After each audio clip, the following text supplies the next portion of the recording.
তাৰ মানে মোবাইল কিনি নিদিয়াৰ বাবে ঘৰৰ পৰা পলাইছে।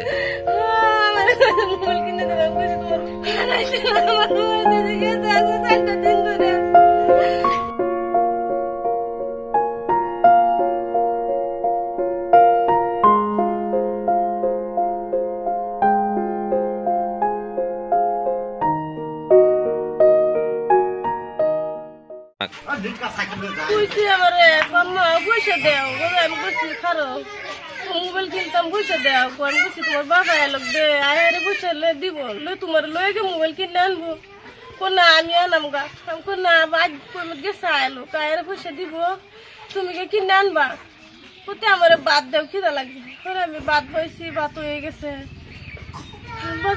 দুইটা চেয়ার আছে চেয়ার বলো মিললে আমার বাঙ্গালছে বাঙ্গা হারে থয়ে আমি মরে যাই আমি তো কুয়ে বাঁচতে পারি গেছে দাঁড়াইছে না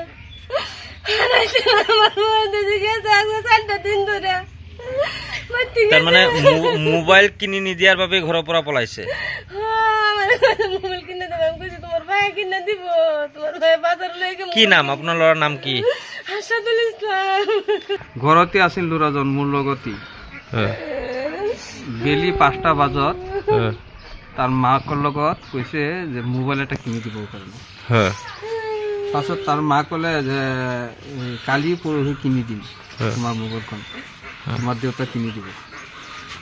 পাছত এনেই পাছফালে খালি চেয়াৰ দুটা ভাঙিলে খং উঠাই সিহঁতটো চিকেৰ পাৰি ঘৰৰ পৰা ওলালে এতিয়াও পোৱা নাই। শুক্ৰবাৰে 5টা বজাত 5টা 5:30 বজাত এতিয়ালৈকে আমি খা খবৰ পোৱা নাই। স্কুল পঢ়ে নে ল'ৰাটো?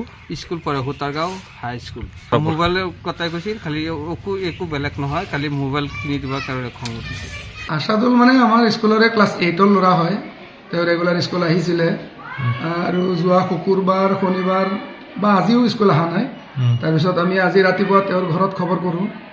খবৰ কৰাত তাৰ দেউতাকে আমাক জনাইছে যে ল'ৰাটো বোলে শুকুৰবাৰে আবেলি বা সন্ধিয়াৰ আগে আগে আৰু তেওঁ মোবাইল বিচাৰিছিলে, যাৰ কাৰণে তাৰ বাপেকে মোবাইল দিয়াত অমান্তি হৈছিল। অমান্তি হোৱাত ল'ৰাটো ঘৰৰ পৰা নাইকিয়া হৈ গ'ল। এতিয়া মোবাইলৰ কাৰণে ল'ৰাটো নাইকিয়া হৈ গ'ল। এতিয়া তেওঁলোকে বিচাৰ খোচাৰ কৰি আছে বা কিবা খবৰ খাতি তেওঁলোকৰ আত্মীয় স্বজনৰ ঘৰতো খবৰ কৰিছে, এতিয়ালৈকে বোলে পোৱাহি নাই। যে ঘটনাটো হ'ল গোটেই মূল কাহিনী মোবাইল। এই মোবাইলে মানে ল'ৰা ছোৱালীৰ জীৱন প্ৰায় ধ্বংসৰ পথত নিছে বুলিয়ে ক'ব পাৰি আৰু। কাৰণ মোবাইল আজিকালি ল'ৰা ছোৱালীয়ে অনবৰত মোবাইল এইবিলাকে কৰি থাকে।